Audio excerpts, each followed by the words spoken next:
1986 August 21 అర్ధరాత్రి. ప్రజలు గాఢ నిద్రలో ఉన్నారు. ఉన్నట్టుండి అక్కడ ఏదో ఆవహించింది. ఒక్కసారిగా గాలి స్తంభించినట్లయింది. ఏదో ఘాటైన వాసన అక్కడ ప్రజల్ని చుట్టుముట్టింది. తెల్లారు చూసేసరికి 3 గ్రామాల ప్రజలు నిర్జీవంగా పడి ఉన్నారు.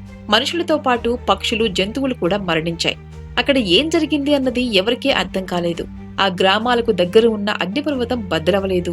అక్కడే ఉన్న సరస్సు గట్టు తెగలేదు. కానీ రాత్రికి రాత్రే వేల మరణాలు సంభవించాయి. వీళ్లంతా ఎలా చనిపోయారు?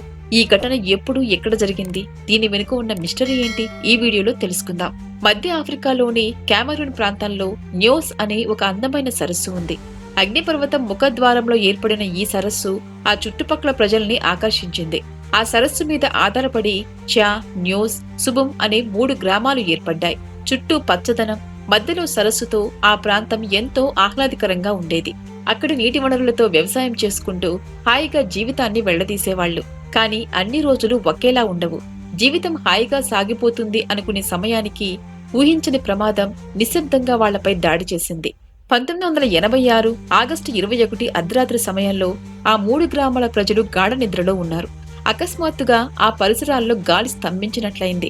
ఉన్నట్టుండి ఘాటైన వాసన ఆ గ్రామాలను చుట్టుముట్టింది. ఉదయం చూసేసరికి దాదాపు వారిలో సగం మంది మరణించారు. ఎక్కడ చూసినా శవాలే. చాలా మంది స్పృహ కోల్పోయి ప్రాణాపాయంలో పడి ఉన్నారు.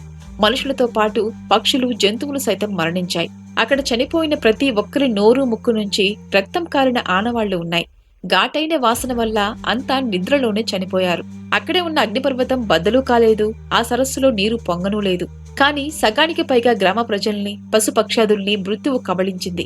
ఈ విపత్తులో మొత్తం 5246 ప్రాణాలు పోయాయి. 3 గ్రామాల్లో కలిపి 1746 మంది ప్రజలు చనిపోగా 3500 పశువులు మరణించాయి.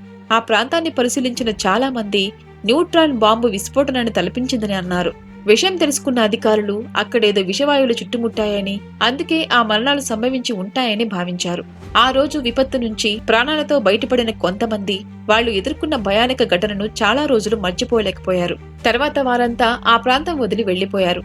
ఎందుకిలా జరిగింది అన్నదానిపై ఆ ప్రాంతాల్లో పరిశోధనలు చేశారు. ప్రజల ప్రాణాలు తీసిన ఆ గాలి అగ్నిపర్వతం బిలంలో ఉన్న న్యోస్ సరస్సు నుంచే వచ్చిందని తేల్చారు.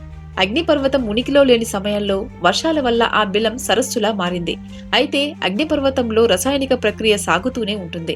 అగ్నిపర్వత వాయువులు నీటి అడుగున సాంద్రీకృతమై ఉంటాయి. అయితే అవి వాటంతటా అవి పైకి వచ్చే అవకాశాలు చాలా తక్కువగా ఉంటాయి. కానీ ఏదైనా భూకంపం లేదా బిలం లోపల ఏదైనా కదలికలు జరిగితేనే ప్రమాదకర వాయువులు బయటకు విడుదలవుతాయి. ఆ రోజు రాత్రి సుమారు 9 గంటల సమయంలో ఆ బిలం నుంచి భారీ మోతాదులో కార్బన్ డయాక్సైడ్ ఏర్పడింది.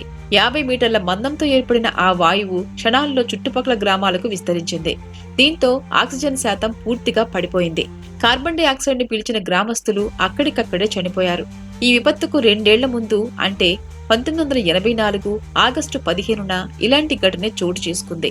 ఇదే ప్రాంతానికి కొన్ని మైళ్ల దూరంలో ఉన్న మొనౌన్ సరస్సు నుంచి కూడా కార్బన్ డయాక్సైడ్ విడుదలై 37 మంది మరణించారు. అప్పుడే దీనిపై పరిశోధన చేసి ఉంటే ఎన్నో ప్రాణాలు నిలిచేవి. కానీ ప్రకృతి రాసిన తలరాతను ఎవరూ మార్చలేరు. అలా ఒక సరస్సు వేల మంది ప్రాణాలని బలి తీసుకుంది. అందుకే దీన్ని కిల్లర్ లేక్ అంటుంటారు. ఫ్రెండ్స్, ఈ వీడియో మీకు నచ్చినట్లయితే లైక్ చేయండి, షేర్ చేయండి. ఇలాంటి వీడియోస్ ఇంకా చూడాలి అనుకుంటే సబ్స్క్రైబ్ చేసుకోండి. పక్కనే ఉన్న బెల్ ఐకాన్ ని ప్రెస్ చేయండి.